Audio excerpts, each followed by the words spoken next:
J.R. Taylor, his 115 yards and 2 touchdowns, really, in my opinion, set the tone in the game. He hard to bring down and churned out the 115 yards. He had a long of 24. So J.R. Taylor gets the player of the game here in the fifth quarter. Play of the game, I think the play that set the tone for the game, Tyrone Galvin, 100-yard kickoff return for touchdown, is my play of the game.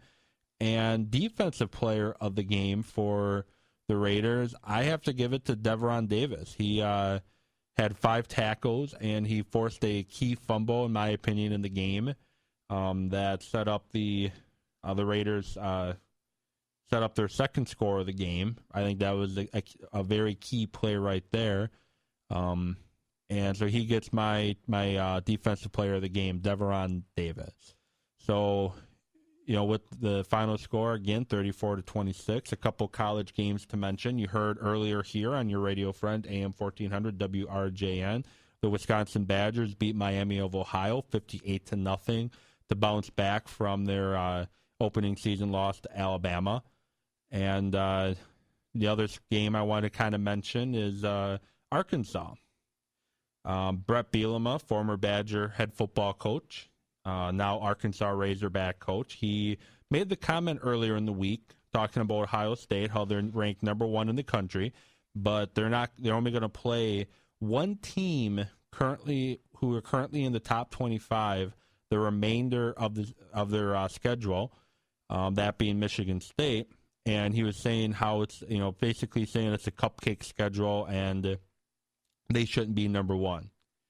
Well, I think Coach Bielema probably should have been a little more focused on getting ready for Toledo and not worrying about Ohio State, as Toledo, MAC conference opponent, a MAC conference team, knocked off Arkansas today, the 18th ranked Razorbacks, 16-12. And I think we remember a couple years back, it was Gary Anderson's first year at Wisconsin after the Arizona State loss, that debacle.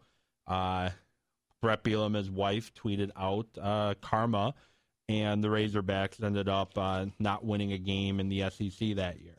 So I think, my advice to Coach Bielema, for whatever it's worth, focus a little bit on your team and maybe not worry too much about other teams until you face them potentially. But now it doesn't look like you're going to face Ohio State, as you would have to probably play them in the playoffs to do it.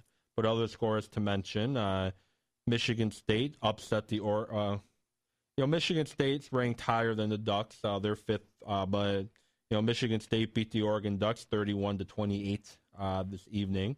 Oklahoma beat Tennessee 31-24. Missouri beat Arkansas State 27-0. Whitewater got the win today. Don't have the score in front of me, but I do know Whitewater got the win. And Gary Anderson, new Oregon State head football coach, falls to Michigan, and Jim Harbaugh today, 35-7. So you've been listening to the fifth quarter here on your radio friend, AM 1400 WRJN, the post-game show for your hometown football team, the Racine Raiders, as they won the Mid-States Football League championship today for the second straight season. Do want to appreciate you all for listening to the fifth quarter all season long. As Don mentioned, I won't be available here the next time the Raiders play. As he said, it'll probably be the 26th of September. I'm not going to be available in studio, but hopefully I'll have the fifth quarter to bring you following the game after that. But again, final score, Racine Raiders 34, Lincoln Way Patriots 26, and want to wish everyone have a great rest of your weekend, and hope everyone stays safe. And until next time, I will talk to you later.